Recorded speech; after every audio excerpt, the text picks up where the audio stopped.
Alright, let's start off with one of our bigger tanks. This right here is a 225 gallon all glass aquarium. And it's 7 feet long and 2 feet wide and a little over 2 feet tall. This is a tank that I built custom for the fish room here, and it houses our Mpembwe blue frontosa. And we have fish of varying ages in here. This guy right here is almost full grown, whereas we have a few younger ones. And they're not too far from being full grown, but it'll be another year or so before they hit their max size, maybe even longer. Frontosa are pretty slow growing. But I'm really happy with this tank. I love how it turned out. I've had it for a few years now. And I like the rock work that we have going here for these Frontosa. And they're starting to max out the tank capacity here. So we actually have imminent plans to move them to a larger aquarium. We have a 8-foot acrylic tank, 280 gallons, that we purchased used.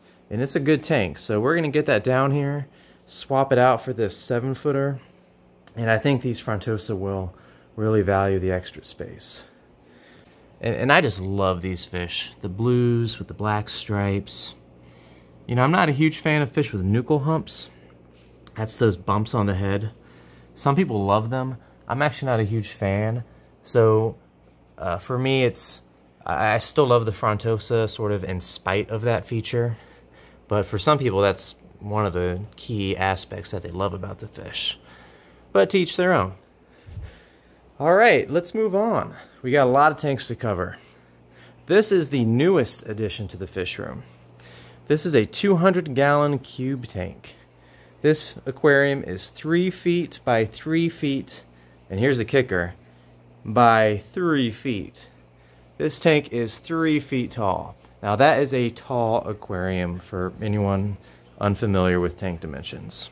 And this is another DIY build, and we just recently finished it, and we actually had a video come out recently just on this tank. So I won't get too into it, but it's a plywood build mostly. Back here's plywood. And we just had sort of 2 viewing panes that met on the corner here. And I really like how this came out. We have our Philippine blue angelfish in here. And I love these fish. As well as a few gold severums. Now this probably isn't going to be the long-term home for these severums. They're okay in it. It's a lot of gallonage, but it's not as much running space back and forth as I would like for these fish. So the severums will probably find a new home sometime soon. But this tank was mainly built for these angels. Ah yeah, look at those. Those are beautiful. Gosh, I love these. And we also got some corridors in there, some panda cories, and a few bristlenose plecos. And yeah, I'm very happy with this tank so far. And I really love the height, the verticality of it. Moving on. This is just another glass custom build that we made for the fish room. It's nothing special. It's a 40 gallon. It's got some unique dimensions. And right now we just have a breeding colony of albino blue neon peacocks. These are all the females. I'll try to get some B-roll footage of the male. He's pretty shy when the camera's on.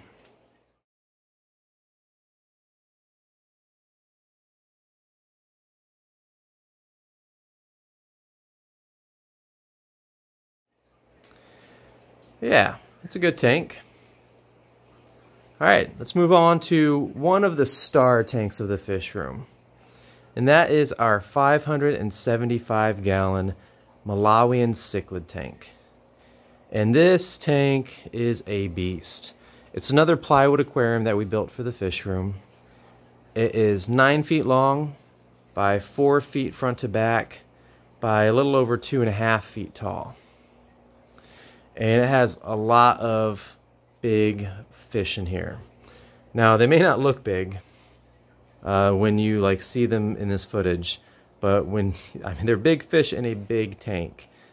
But these blue dolphins, for example, these are 10 inches. And now that's big relatively speaking, right? Some people out there will have 18-inch fish. But I mean these are big, powerful fish. This female starry night is another, you know, easily 10 inches. And then we have a Venustus, we have a living stone eye. What I love in this tank, I mean, these kind of dragon bloods that I bred, they're kind of an interesting kind of strain of dragon blood. But what I love in this tank are these Malawi hawks. Now these guys are gonna get every bit of 16 inches when they grow up, but they're still juveniles. So they just look like a dull gray right now. But they're gonna become a striking blue coloration when they mature. That is a fish that is, that's not an impatient man's fish. You definitely have to wait on this fish to show its true colors, as it were. But it will be striking, and it will be big and powerful, and that is going to be a feature fish of this tank. But let's move on. Let's first talk about this tank up here. Well, this is a rack of 125, so 125 gallons. And what we have up here is a group of 11 denison barbs. Some people know them as roseline sharks or roseline barbs. And I love these fish. I will always have a tank dedicated to denison barbs. I don't know what it is about them that I love. They're not the most colorful, but I just find them so cool. And they're very active. I think denison barbs need a 6-foot tank. They're just always swimming back and forth. And the only downside to these fish is they are very skittish. It is very easy to startle them, and even if you provide, you know, good cover. So you should always provide adequate cover. I myself need to get some more plants in here, but even with cover, they startle easily. But what helps is to have a dither fish with them, and these rainbows are kind of accomplishing that goal in this tank. They're common, they just kind of swim back and forth. But a feature of this tank are the mangrove trees. And we did a video on these. These are actual trees in the aquarium. And hey, in 20 years, these things are going to be awesome. And then we also have some pothos up there.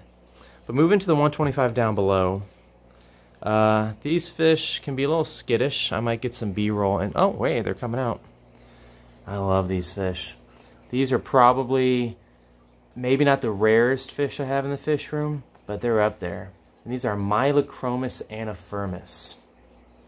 Let's see if we can get a closer shot. Run away. These fish are so cool. And it's one of those species that the camera just doesn't do it justice. It doesn't pick up the range. The camera, or at least the camera on my phone, just doesn't pick up the range of colors that this fish exhibits. Now, I have an unfortunate ratio in here of males to females. I still have 3 females, so that should be enough. I'm definitely wanting to get them breeding again. They've bred, oh, that's a good shot. That's a really good shot. They've bred once for me, and then for some reason, they have not bred since.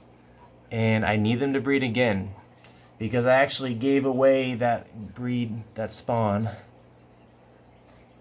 in order to spread them around the hobby, thinking, you know, they would breed again. But they haven't. And this is a fish that you just can't buy this fish. No one sells it anymore for some reason. But hey, if anyone out there sees this video and knows where I can get some, please leave it in the comments. I mean, there's lots of places online that have them still listed on their website, but when you look into it further, you always find that they're out of stock and they just don't plan on getting any more. But I will look into any recommendations you guys have. Let's move on. And let's save the 650 tank for last. Alright, so here we have a stack of 40-gallon breeders.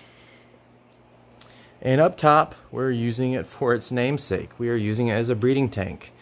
And we have some lemon jakes in here. We got one male, and he's actually looking pretty decent right now. Yeah, he's looking decent. Yeah, good almost, I'd say. I actually had like 6 or 7 lemon jakes in that 575. But some disease just ran through them.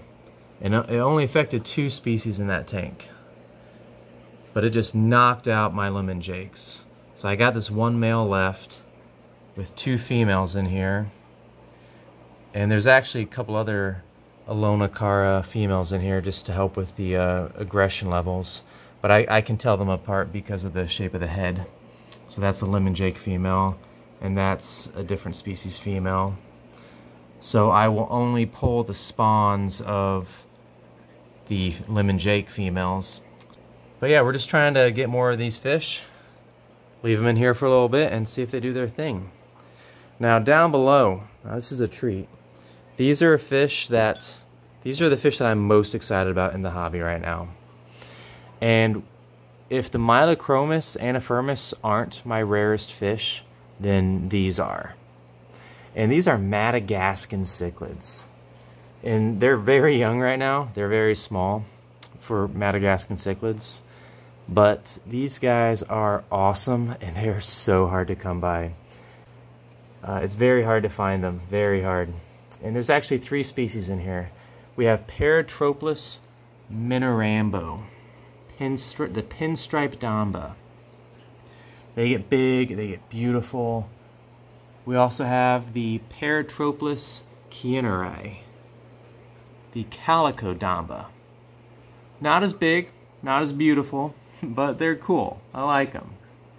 And then, definitely the rarest of even these species by far is the Paratroplus dami.